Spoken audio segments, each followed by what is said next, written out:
Hey Most Amazing Top 10 family, I'm your host Che Arena and welcome back to Most Amazing Top 10. We are coming back with another Urban Legends video. That is something that this channel is famous for. We love looking into the horrific myths that plague every corner of the earth, finding out how much of these stories are tall tales and how much are rooted in reality. We are going to keep that trend going with today's list of top 10 scary Maine urban legends. As always, I would love it if you guys could like, comment, subscribe, and hit the little notification bell. And stick around for the whole video because I'm going to be doing some more pet shoutouts, which you guys love so much. If you want me to shout out your pet, you can hit me up on Instagram. And anyone at home who's looking for some more Most Amazing Top 10 content, check us out on Instagram and Facebook. We are starting to do Facebook exclusive content, so you guys are going to want to head over there so you don't miss out on that. If you're interested in grabbing some Most Amazing Top 10 merch, check out the link in the description below. Use the offer code MA10 to get $5 off. And without taking any longer, let's get into this list.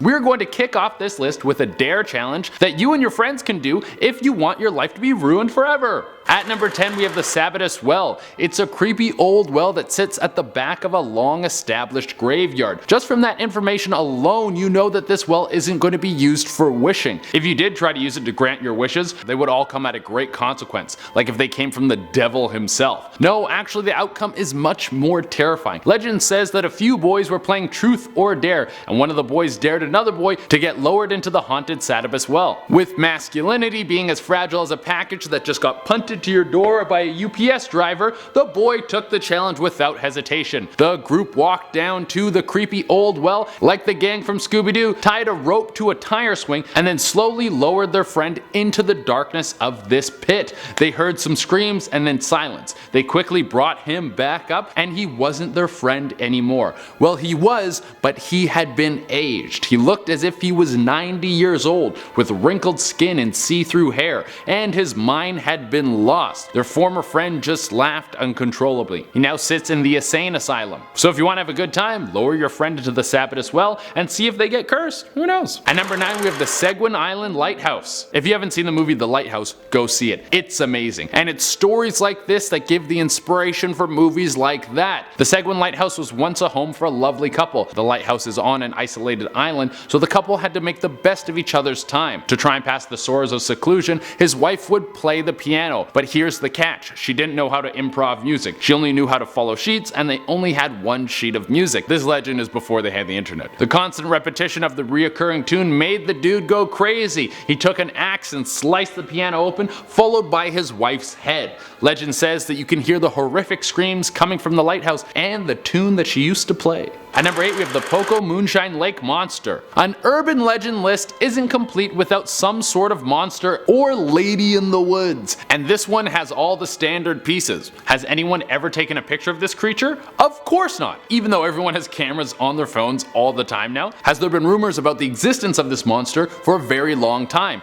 Yes, absolutely. Tales about the creature from the POCOMOONSHINE Lake date all the way back to the 1870s. Does this creature have a long snake-like body, sort of like a dinosaur or a Loch Ness monster? You betcha. And is it a ridiculous size? Well, apparently it is 60 to 70 feet long, so I would say that's pretty damn big. That's actually bigger than a colossal squid. I feel like it would be pretty hard for something like that to find enough food to eat in a lake. And with all our technology we have, like the radar and everything, how have we not been able to locate this type of creature? Or does it have some sort of futuristic anti-radar tech that we don't know about? That's why we are hunting these things, because they hold the secret tech that could strengthen our military. Really, when it comes to lake monsters, I am a non-believer, but all of you at home, decide for yourselves. At number 7 we have Colonel Buck's tomb. Hey, don't mess with witches or they will ruin your life even after you die. Apparently in life, Colonel Jonathan Buck was quite the witch hunter, but after burning one witch at the stake, her leg covered in a stocking rolled out of the fire and touched him. This was the witch's way of cursing him. Now it's said that on his tomb there's a stain in the shape of a woman's stocking that is impossible to remove. Some suspect that this is the witch letting everyone know that she is tormenting him in the afterlife. At number 6 we have the haunting of TAUKOLEXIS. In 1696 a Native American chief was sentenced to death at Fort William Henry, probably for some trumped up charges. It was 1696.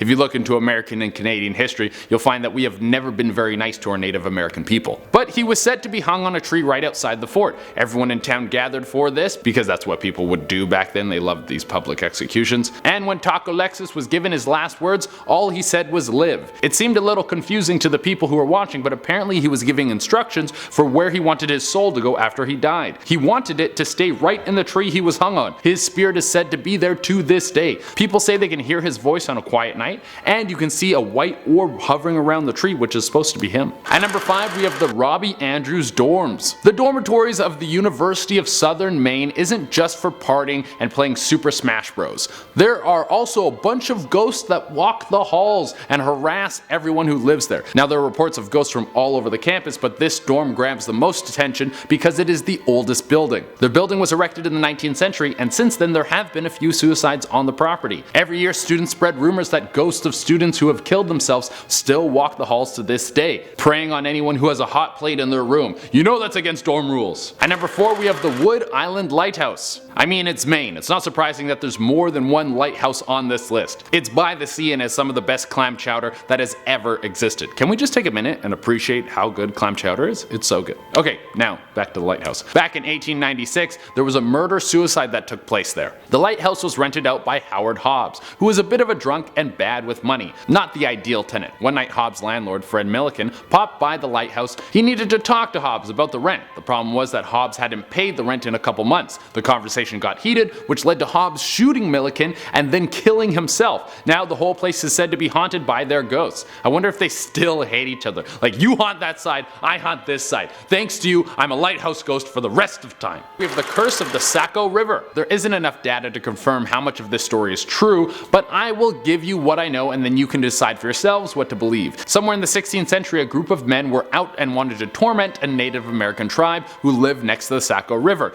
They were drunk, they found a Native American mother and her child walking next to the river, grabbed them, took them, and then threw them off the edge of the river, which was a massive waterfall. They did this for a laugh. This is pretty horrible. Both of them died. The husband and father of these two people was the town shaman. Obviously, he was horrified and angered by what these men had just done, so he decided he wanted revenge, not just on them, but for the rest of time. The village idolized a river monster that was said to live deep in the Saco River. He prayed to this monster and it listened. He asked that it would kill 3 white men each year, which is honestly so fair. That's a very reasonable number. At number 2, we have the HAYNESVILLE Woods couple. See, I told you, a list isn't complete without a monster in a lake and a ghost in the woods. I'm providing you all the tropes because frankly, I love them. The cheesier an urban legend is, the better chance it has to make it onto one of my lists. The HAYNESVILLE Woods is haunted by a bride and groom who met their end driving home from their wedding. The groom was hammered. Obviously, he just left his wedding. You should probably get an Uber in this kind of situation. Well, I'm fairly certain that there was no internet when this legend took place, and drinking and driving back then was something people would just shrug at. He lost control of the car and smashed into a tree and died on impact. The bride, however, was still alive. She pulled herself out of the window to go look for help, but this was in the middle of winter and she was only wearing a wedding dress. No one was coming by and she walked along the road until she froze to death. The couple's ghosts can be seen wandering around the woods to this day. And for the number 1 spot, we have the North Pond Hermit. A man living in the woods, sneaking into people's homes. He would steal food, take their books, and he never spoke to anyone in 27 years. He never lit a fire to stay warm, he was never seen by anyone, and sometimes when food was running low, he would take people's children. Okay, everything is true except for that last part about the children. That's not true, I made that up. But all the rest of it is 100% true. One day, Christopher Knight decided he had enough of society, drove his car up to the woods and abandoned civilization forever. He lived in the woods alone for almost 3 decades and probably would have lived there a lot longer if he was never found. People started filing police reports that there were break-ins happening in their cabins around the North Pond. Eventually, police went searching and found him all tucked away. The charges were soft, so he was let out of custody quickly, but everyone wanted to know why this guy decided to do what he did. And if you want to know, then you can check out one of the many podcasts he has done because there's so much information on this guy. And he also has written a book, The Stranger in the Woods, the extraordinary story of the last true hermit. Alright everyone, that is our list and thank you all so much for tuning in. As promised, I'm going to be doing some pet shoutouts now. If you want me to shout out your pet, you can hit me up on Instagram. I pick new pets every day, so if you don't get picked one day, message back another day and you might get picked. I don't care how often you message me, it's totally totally fine. If it takes me a while to get to you though, I am very sorry. I got so many of these to do. I have a huge backlog. Also, I really appreciate you guys reaching out. I love the community getting involved in all these things. First, we have Lee's Python Boo. Look at that Christmas hat on a snake. That is good content, ladies and gentlemen. Petra wanted a shout out for her dog Cooper. I love a smiling good boy. He is so handsome. Next we have Ty's cat Marmee. Big old orange cute cat. I love those white paws as well. Valerie wanted a shout out for Tracy. Look at all the love on this doggo. Oh, and so everyone knows, it's totally acceptable to send me funny edits of your pets. I love that. And we have Frankie and Lily. One dog looks like they're looking at the other dog like, you good, dude? You alright? And finally, Riley wanted a shout out for her dog Annabelle. She looks so happy. I love this picture. It's so cute. And everyone, that is our list. Thank you all so much for tuning in. As always, I would love it if you could like, comment, subscribe, and hit the little notification bell. Until next time, I've been Jay Dorena. I don't know if I want to go to Maine. Maybe for clam chowder.